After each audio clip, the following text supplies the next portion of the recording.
Hello friends, स्वागत है आपका आपके अपने चैनल शीला क्लासेस में। तो फ्रेंड्स, पिछले वीडियो में हम लोग देखे थे कि परीक्षण के कितने प्रकार होते हैं। 3 प्रकार, मौखिक, लिखित और प्रायोगिक। तो मौखिक परीक्षा को हम डील कर चुके हैं। इस वीडियो में हम लोग लिखित परीक्षा को देखेंगे। देखिए, लिखित परीक्षा चाहे छोटे बच्चों की हो या बड़े कंपटीशन के दौर में, हमेशा लिखित परीक्षा का दौर रहा है और ये ली जाती है। लिखित परीक्षाएं ली जाती हैं बच्चों की लेखन क्षमता को जांचने के लिए, उनके तर्कपूर्ण शक्ति को जांचने के लिए। तो चलिए आज हम लोग इसी को देखेंगे कि रिटन परीक्षा क्या है। देखिए, लिखित परीक्षा के माध्यम से छात्रों की लेखन क्षमता, निर्णय शक्ति, व्याख्यान कौशल, तर्कपूर्ण शक्ति आदि का मूल्यांकन किया जाता है। मतलब लिखित परीक्षा के द्वारा ही हम बच्चे का जो लिखने की प्रवृत्ति है उसको समझ पाते हैं, उनकी भाषा, उनकी व्याख्या, किस प्रकार से बच्चा एक क्वेश्चन को डील कर सकता है, इसकी जानकारी हमें कहाँ से मिलती है? तो लिखित परीक्षा के द्वारा ही हमें जानकारी मिलती है। लिखित परीक्षा को 2 भागों में बांटा गया है, निबंधात्मक परीक्षा तथा वस्तुनिष्ठ परीक्षा। चलिए फर्स्ट पॉइंट देखते हैं। निबंधात्मक परीक्षा यानी एसे टेस्ट या सब्जेक्टिव टेस्ट। देखिए, इस परीक्षा में शिक्षक 5 से 10 प्रश्नों का जो पाठ्यक्रम के अनुसार है वो चुनाव करता है। मतलब इस निबंधात्मक परीक्षा में क्या होता है कि 5 से 10 क्वेश्चन चुने जाते हैं और बच्चों को उनमें से 5 या 3 क्वेश्चन करने के लिए कहा जाता है। देखिए, इस प्रकार के परीक्षण में शिक्षक का यह प्रयास रहता है कि प्रश्नों का चयन इस प्रकार से किया जाए कि पाठ्यक्रम के सभी अंश समाहित हो जाएं। मतलब शिक्षक का यहाँ पर ये लक्ष्य रहता है कि जो भी बच्चा को क्वेश्चन दिया जाए, जो भी प्रश्न बनाया जाए, उसके सामने ऐसे प्रस्तुत किया जाए कि वो पूरा पाठ्यक्रम, जो एक चैप्टर है उसका क्या हो कि पूरा अंश समाहित हो। छात्रों को उन प्रश्नों में से 3, 5 या 6 प्रश्नों का उत्तर देना होता है। इसके लिए समय निर्धारित होता है, प्रायः 3 से 4 घंटे। मतलब निबंधात्मक परीक्षा में समय क्या होता है? निर्धारित होता है, 3 से 4 घंटे का समय दिया जाता है। निबंधात्मक में शिक्षक वर्णनात्मक तथा विवेचनात्मक दोनों प्रकार के प्रश्न पूछते हैं। इसलिए पूछते हैं कि बच्चों की जो व्याख्या करने की विधि है, उनके जो मानसिक क्रियात्मक क्षमता है वो कितना विकास कर रहे हैं और किस प्रकार से लिख रहे हैं। इसमें बालकों की सुलेख, लिखने की शैली, भाषा आदि का पता चलता है। मतलब निबंधात्मक परीक्षण से क्या बच्चों का पता चलता है? उनकी लिखने की भाषा शैली, सुलेख, मतलब शुद्ध से लिख पा रहा है बच्चा या नहीं, किस लैंग्वेज में लिख पा रहा है, मात्रा कहाँ गड़बड़ हो रही है, तो ये सब किसके द्वारा पता चलता है? निबंधात्मक परीक्षण के द्वारा। अब इसके गुण देख लेते हैं। निबंधात्मक परीक्षण के गुण। निबंधात्मक परीक्षण के निम्नलिखित गुण हैं। फर्स्ट पॉइंट है, इसमें छात्रों को अपने विचार व्यक्त करने की स्वतंत्रता होती है।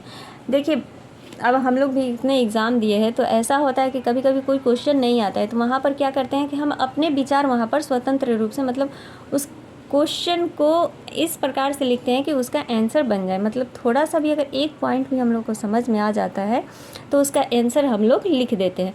तो यहाँ कहा गया है कि यहाँ पर जो बच्चों को है वो उनके विचार को व्यक्त करने की स्वतंत्रता दी जाती है अपने भाषा में। वैसे भी एग्ज़ाम जो प्रश्न पत्र रहता है उस पर लिखा रहता है कि बच्चे जो भी आंसर दे अपने शब्दों में लिखें। तो यही हुआ कि यहाँ विचार व्यक्त करने की स्वतंत्रता होती है।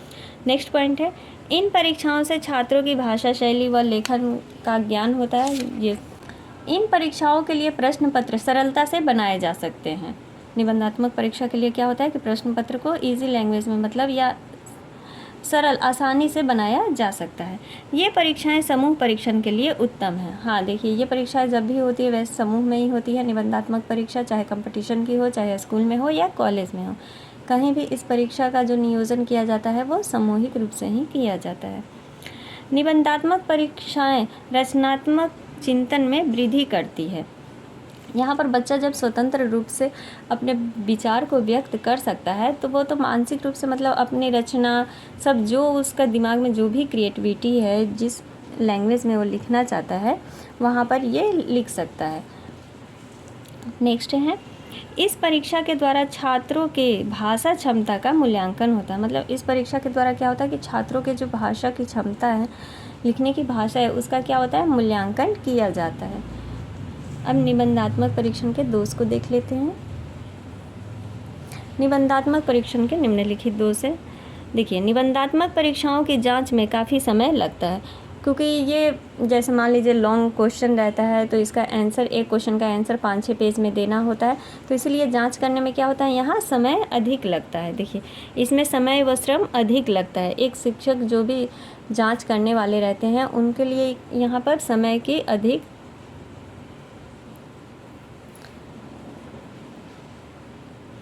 निबंधात्मक परीक्षाओं की जांच में काफ़ी समय लगता है। देखिए यहाँ 5-6 पेज में एक क्वेश्चन का आंसर देना होता है, तो जांच करने में तो जाहिर सी बात है कि ज़्यादा समय लगेगा। इसमें समय व श्रम अधिक लगता है, मेहनत भी अधिक लगता है। नेक्स्ट है, यह रट कर याद करने पर बल देता है। लॉन्ग क्वेश्चन क्या होता है कि बच्चे अधिकतर रट कर याद करते हैं। अनुमान लगाकर पढ़ने की प्रवृत्ति को भी बढ़ावा देता है। हाँ, यहाँ पर अनुमान भी ज़्यादा महत्व रखता है। यहाँ बच्चे क्या करते हैं कि अनुमान लगाकर मतलब उस चैप्टर को समझने की कोशिश करते हैं। तो ये था निबंधात्मक परीक्षण के दोस्त। अब हम लोग वस्तुनिष्ठ परीक्षा को देखते हैं। वस्तुनिष्ठ परीक्षा निबंधात्मक परीक्षा से भिन्न होती है। इसमें छोटे छोटे कई प्रश्न पूछे जाते हैं जिनकी संख्या कभी कभी 100, 150 या उससे अधिक होती है, जिनका उत्तर 1 या 1.5 घंटे में देना होता है। देखिए ये कंपटीशन के तौर पर अधिकतर किया जाता है, क्योंकि जो स्कूलों में एग्ज़ाम होता है उसमें तो 5 या तो खाली स्थान को भरे या ऑब्जेक्टिव क्वेश्चन इसी प्रकार से आता है। लेकिन ये जो 100 और 150 क्वेश्चन ये ऑब्जेक्टिव क्वेश्चन आते हैं, ये अधिकतर कंपटीशन में ही आते हैं। तो इनके लिए समय 1 या 1.5 घंटा या 2 घंटा का भी दिया जाता है। इन प्रश्नों के उत्तर सरल होते हैं। ये केवल हाँ, नहीं, सही, गलत या किसी एक चिन्ह पर लगा देना होता है। मतलब कोई भी एक चिन्ह लगा देना होता है, सही या गलत। वस्तुनिष्ठ परीक्षण के प्रकार हैं। देखिए वस्तुनिष्ठ परीक्षण मतलब बहुत प्रकार से पूछा जाता है, जिसमें 2 विकल्प भी कभी कभी दे दिया जाता है। क्वेश्चन पूछ लिया और वहाँ पर 2 विकल्प दे देता है। कभी कभी पूर्ति परीक्षण यानी खाली स्थान को भरने के लिए देता है। मिलान परीक्षण, जैसे इधर मान लीजिए राज्य दे दिया, इधर राजधानी दे दिया, तो मिलाने के लिए भी मिलान परीक्षण भी होता है। और बहुविकल्पीय प्रश्न, जैसे एक प्रश्न दे करके 4 ऑप्शन दे देते हैं कि इनमें से 3 गलत और 1 सही है। तो ये वस्तुनिष्ठ परीक्षण 4 प्रकार से पूछे जा सकते हैं। वस्तुनिष्ठ परीक्षण के अब हम लोग गुण को देखते हैं।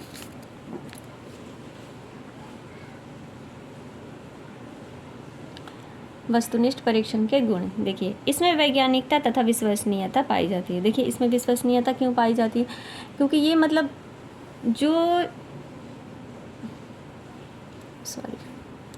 वस्तुनिष्ठ परीक्षण के गुण, इसमें वैज्ञानिकता तथा विश्वसनीयता पाई जाती है, क्योंकि ये सभी के लिए जो एक आंसर जो भी बच्चा लगाएगा, अगर वो सही है तो वो सभी के लिए सही है। मान लीजिए भारत की राजधानी दिल्ली है तो दिल्ली है, ये सभी के लिए है और ये सभी जानते हैं। इसके उत्तर छोटे छोटे होते हैं, ये तो है ही। इसमें संपूर्ण पाठ से प्रश्नों का चयन संभव होता है। 1-1 नंबर का क्वेश्चन होता है, तो ये संभव है कि संपूर्ण प्रश्नों का चयन जो है संपूर्ण पाठ से संभव हो। इस प्रकार के प्रश्नों में छात्रों को अधिक समय व श्रम नहीं लगता है, क्योंकि टिक मार्क करना होता है सही गलत, तो ज़्यादा समय नहीं लगता है। इस परीक्षा को जांच करने में परीक्षकों को कम मेहनत लगती है।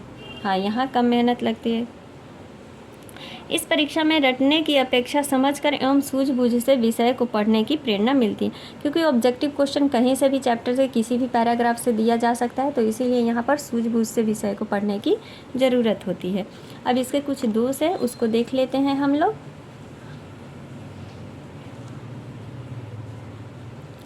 वस्तुनिष्ठ परीक्षा में प्रश्नों का निर्माण करना टेढ़ी खीर के बराबर होता है। देखिए पूरे चैप्टर में से क्वेश्चन ढूंढना ये टेढ़ी खीर के बराबर है। मतलब सभी शिक्षक इस परीक्षा प्रश्न पत्र को तैयार नहीं कर सकते हैं। इसमें छात्र तुक्का